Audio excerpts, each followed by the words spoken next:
Hello mga ka-idol, ifi-flex ko lang sa inyo itong aking halaman, ang maganda kong halaman. Ayan.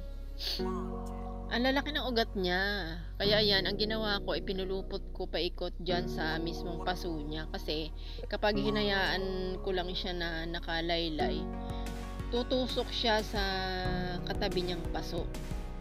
Sa lupa ng ibang paso. Tapos ayan, may ano na siya. May anak na siya.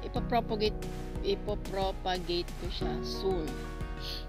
Kapag nakabili na ako ng lupa. Mas maganda kasi yung loam soil and then hahaluan ng yung ipa or rice hull.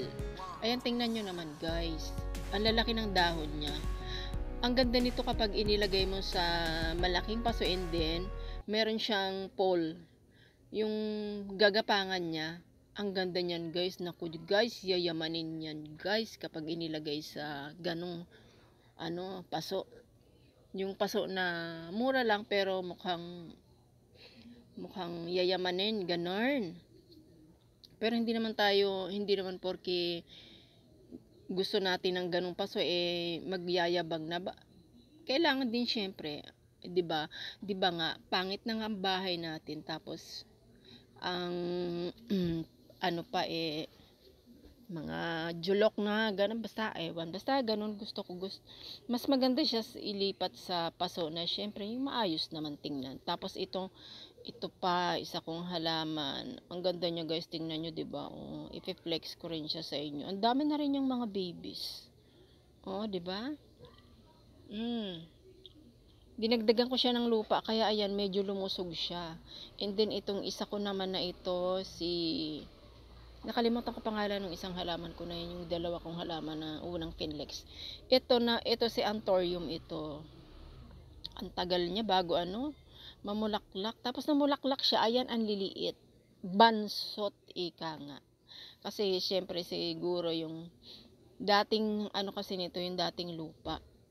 Hindi siya gaanong healthy, hindi siya gaanong masustansya ganun kaya wala siyang na-absorb na sustansya kaya hindi siya healthy.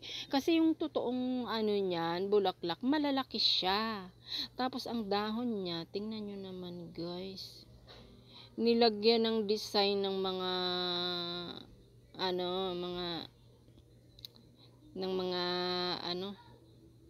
uod ng yan ang ang nag-design yan yung bang higad yun, hirap na hirap no. Tapos ayan, yan pa yung isa kong halaman, kamag-anak ito ng aglaw. Siya na lang yung natitira. Siya yung natitira sa mga aglaw ko, yung iba kinain na ng mga insect. Nagkaroon ng mga kuto-kuto ganun sa nila sa puno. Kaya yan lang siya yung natira. Hindi siya kinakapitan ng in fairness, hindi siya kinakapitan ng insekto.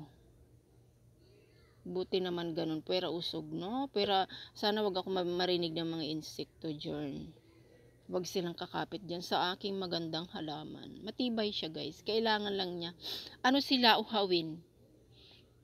Gusto nila lagi na didiligan, ganun. Parang ikaw, charot. Joke lang.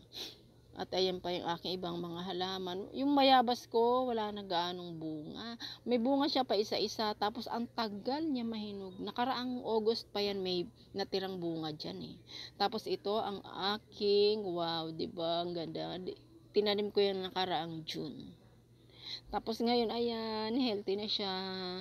Dinidiligan ko yan palagi ng ng hinugas ng bigas. Ganda, ganon. So, ayun lang guys. Thank you for watching. Goodbye. Ingat po tayong lahat. Bye!